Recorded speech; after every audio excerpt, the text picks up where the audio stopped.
friends, happy Wednesday. We're going to start today with chapter 15 in Nuts to You. Chapter 15, Ill Winds, Chill Winds. When you were in the midst of it, it was the racket. As you got farther away from it, it was the rumbling. Remember that they're talking about the trees being cut down. One thing you could say about it, it wasn't hard to remember which way to run.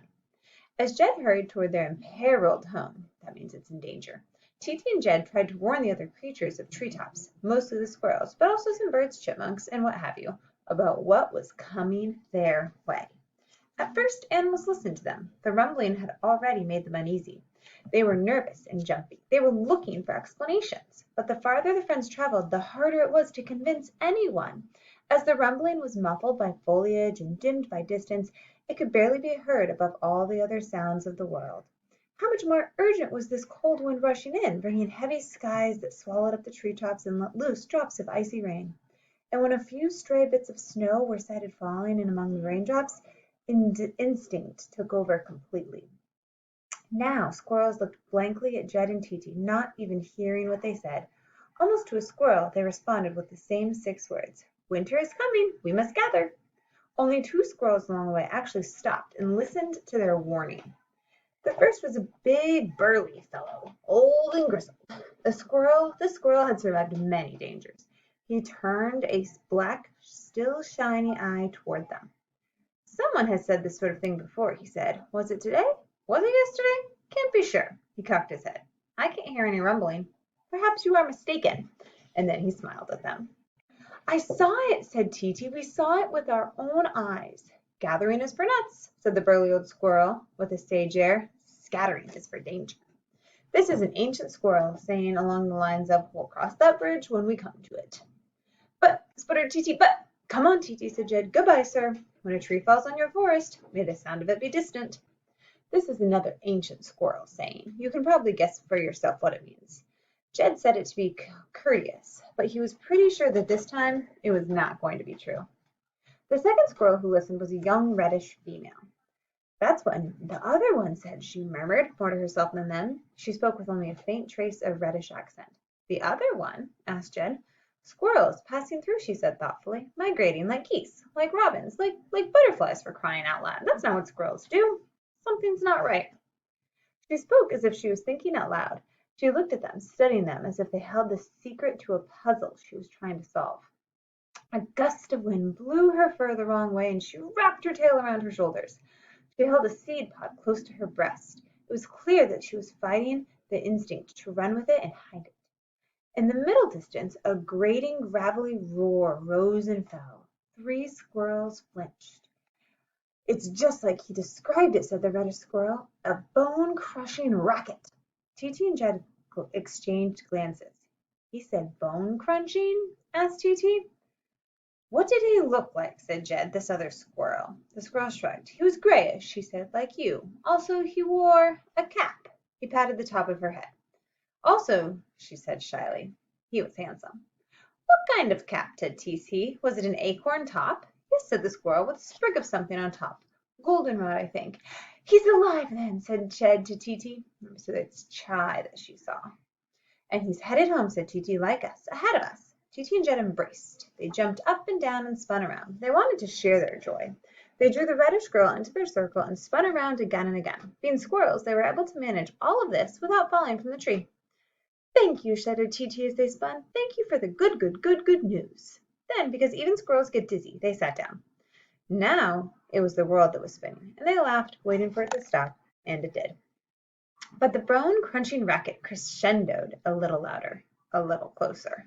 Vibrations rippled and buzzed through the rumps and the footpads. We better go, said Jed. Okay, said Titi. I'm going to go with you, said the girl squirrel with sudden resolve, then more uncertainly. If that's okay. It's fine, said Titi, but what about your family? I'm an orphan, she answered, speaking simply without self-pity. A solitary, long story. I'll tell you about it, but, indicating with a nod to the sound of the shredding tree and the sharp whine that went with it, I think we better talk while we move. What do we call you? Asked Jed. Now this is going to be a hard one, guys. Chakokchi is my name, said the squirrel, but you can call me Chi. Still not entirely sure I'm saying that right, but not fluent squirrel. Chapter 16. Chi's Tale. As the three squirrels hurried along, Chi told Jed and Titi, squirrel names are getting tricky, her tale. I was just a pup, she said, when my mother and brothers were flattened. I would have been flattened too, except that I had stopped to eat a tulip.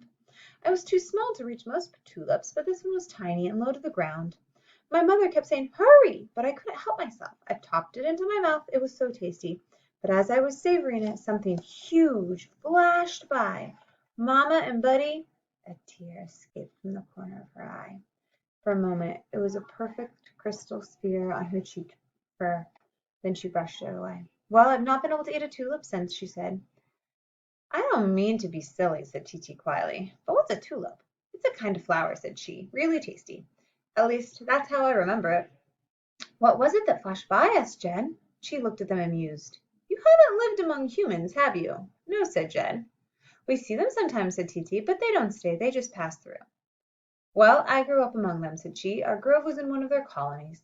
It was all right most of the time. They don't actually come out of their nests all that often. When they do, they travel inside these big, I don't know how to explain them to you. Imagine a beetle that's as big as, it's just really big. So big the humans crawl inside of them, and then when they have traveled somewhere, they crawl back out, undigested. And you'd better stay out of that beetle's way.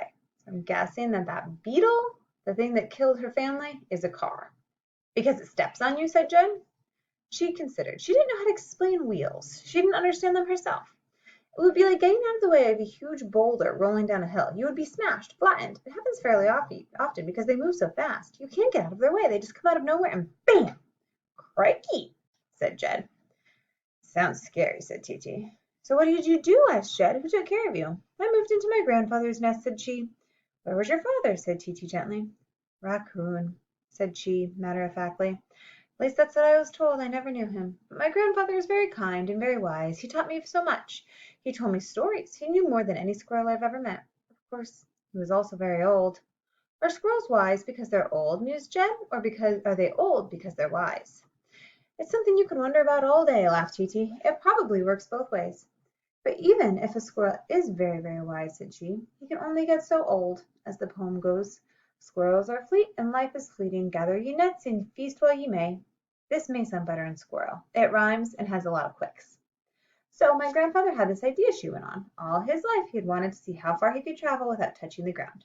It was because of the ancient stories that tell how a squirrel could once travel from one edge of the world to the other on one edge of the world to the other this way.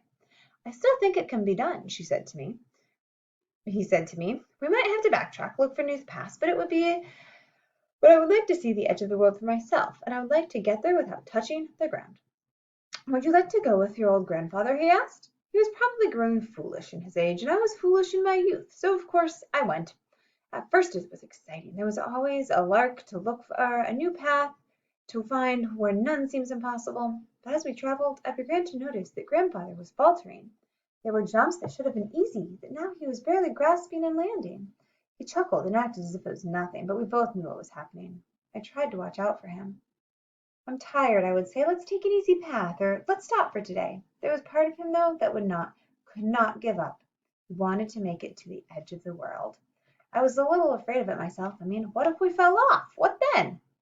Cannot even imagine it, said Titi. My brain is not that big. Are you sure there even is an edge of the world? That's an old-fashioned idea, said Dad. Some squirrels think the forest is endless. Some think it circles back and meets itself, but no one really knows. At least no squirrel has returned to tell us. Well, she went on, my grandfather wanted to find out, and one day he thought we had found it, the edge, and it really did look as if we had. He crept out to the end of the branch.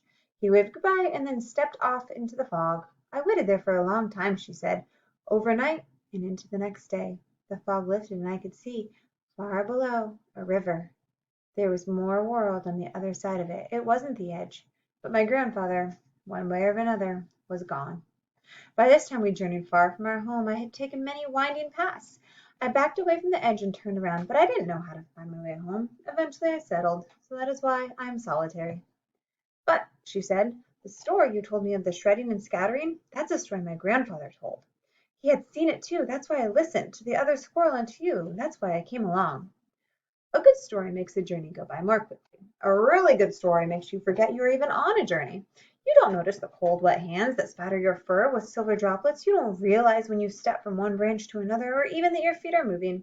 You stop noticing with all of your senses the things that you really ought to notice.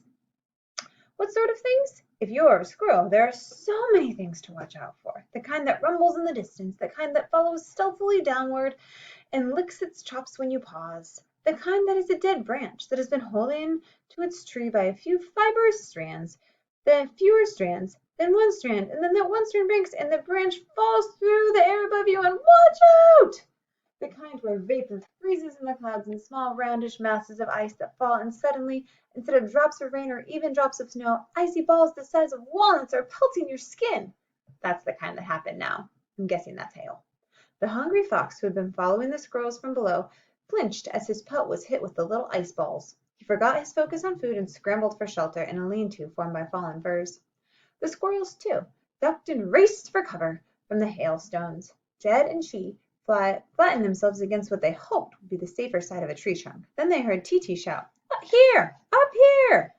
They looked up and saw her head poking out from the hollow in the tree. Quickly they climbed up and crawled in beside her. Together they watched the wintry mix of drops and flakes and hailstones fly willy-nilly down from the heavens. It was a good time to stay put. It was a lousy time to try to convince anyone to move. They didn't even want to move their own selves out of the small shelter they had found. The view outside the knothole was the opposite of a fireplace, but looked just as hypnotic. Huddled together for warmth, they watched the storm rage, transfixed. The light of the day, already dimmed by the thick, heavy clouds, faded further into black.